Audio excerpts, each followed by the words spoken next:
Mine is on wire wrapping. I would consider myself a stoner because I love stones.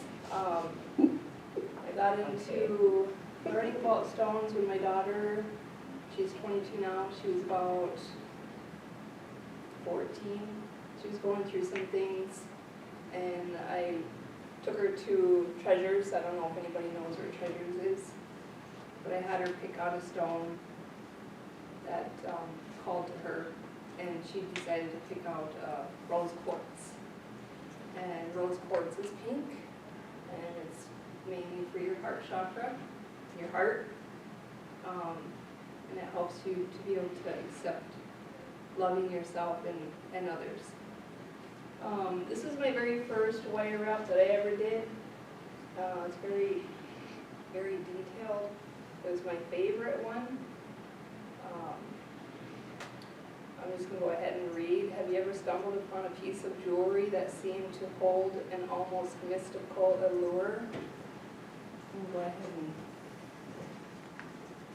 and pass this around. That's one of my favorites. It's called Labradorite.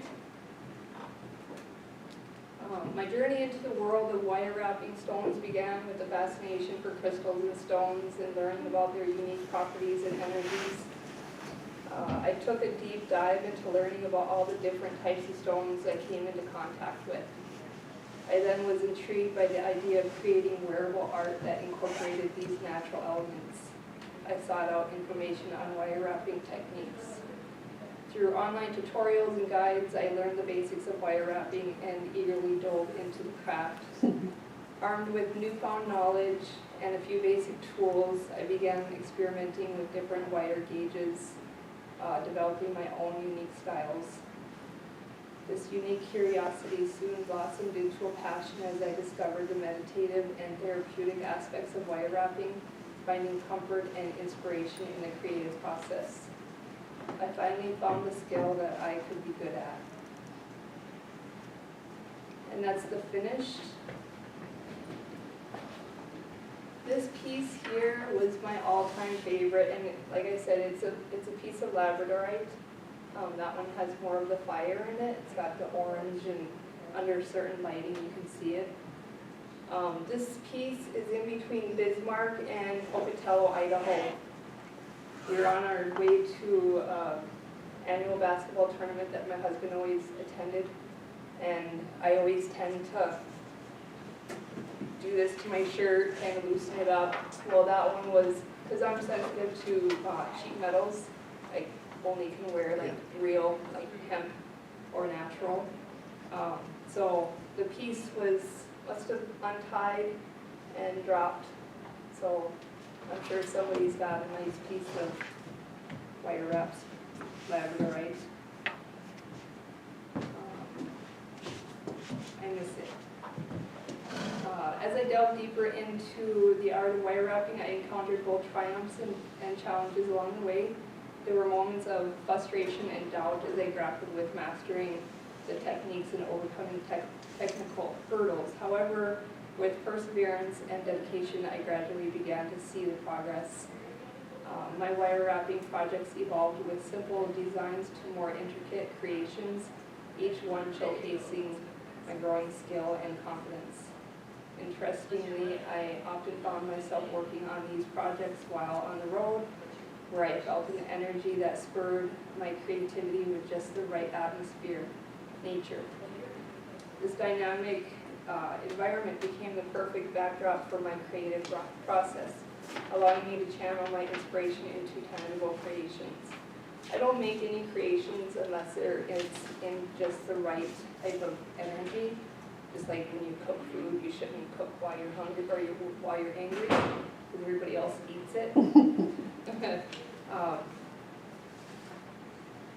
This dynamic environment became the perfect backdrop. Sorry, I read that. Through experimentation with different wire gauges, textures, and stone shapes, I discovered new possibilities with each piece I crafted. Despite the occasional setbacks, the sheer joy of seeing my ideas manifest into reality fueled my determination to continue refining my craft. Each project presented a unique opportunity for growth and exploration, motivating me to push the boundaries of my creativity further. And a lot of these wires are so, they're not thick, they're very thin wires. You have to be very delicate in how you put them on there without breaking them. The good and the bad.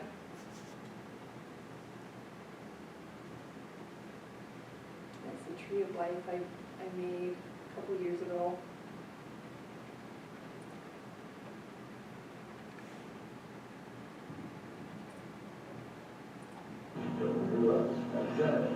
I'm just happy with the swing because it swings so smoothly.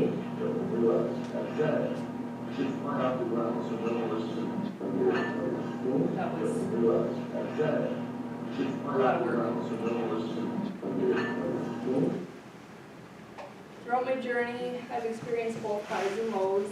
On the positive side, I've been thrilled to see my skills improve and my creations become more refined and intricate. I've also found joy and fulfillment in the creative process itself, discovering a sense of flow and mindfulness as I work with the wires and stones. However, there have been moments of frustration and setbacks, particularly when faced with technical challenges or creative blocks. Despite my best efforts, there were occasions when I would spend hours meticulously crafting a wire-wrapped stone, only to realize in the end that it just wasn't right. It was disheartening to see my hard work go to waste, but I learned to embrace these moments as opportunities for growth and refinement. Each setback served as a valuable lesson, pushing me to experiment with new techniques and approaches until I found a perfect balance of form and function. I would wire up something and then see that it's just not right and have to undo it all and start over again. This one is a piece of petrified wood just found outside of my home, wrapped with hemp string and copper wire. Overcoming challenges and finding joy. This one I have on today. This is Moonlight. Some people say, I thought I saw a sword, but of course my husband, when he looked at it, saw a feather. Like a lot of artists, they don't really know what they're creating until they're finished. And that's how it might take me. It took me 2 or 3 years to finally sit down and wrap this stone. Just when I get a stone, I'm not able to sit down and wrap right away. That's the front side, and here's the back side.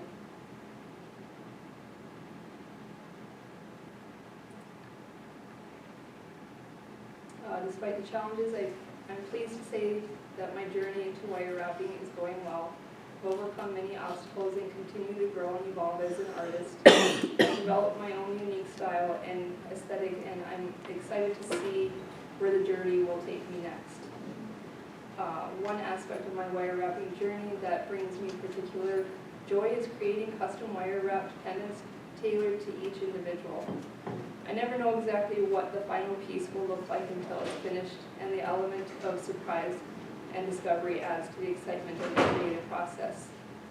Additionally, I've found immense satisfaction in gifting most of my work, sharing the beauty of wire-wrapped stones with others.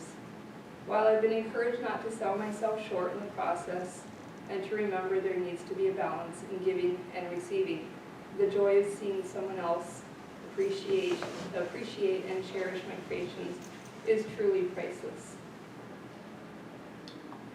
This is Purple Crazy Lace Agate with red jasper.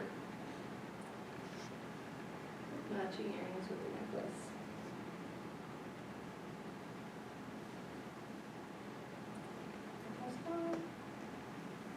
Reflecting on my journey. I added this picture so you could see how the size of this one that I'm getting ready to show you. In looking back on my journey of learning the skill of wire wrapping, I have profound insights into creativity, perseverance, and self-discovery. Alongside sharpening my craft, I've discovered great joy in helping others see the inherent beauty of nature through my creations. This process has reinforced the boundless nature of creativity and the transformative power it holds. Additionally, I've learned to navigate challenges with patience and resilience, recognizing that every obstacle presents an opportunity for growth. Most importantly, I've come to appreciate that the journey itself is a source of deep fulfillment, marked by valuable lessons and moments of connection with both nature and others. Through wire wrapping, I've not only cultivated a skill, but also found a deeper purpose in sharing the wonders of the natural world with those around me. This one is a gorgeous stone. It's called Larimar.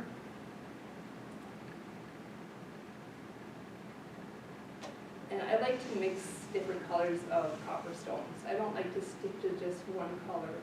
That's what's unique about my wire wrapping.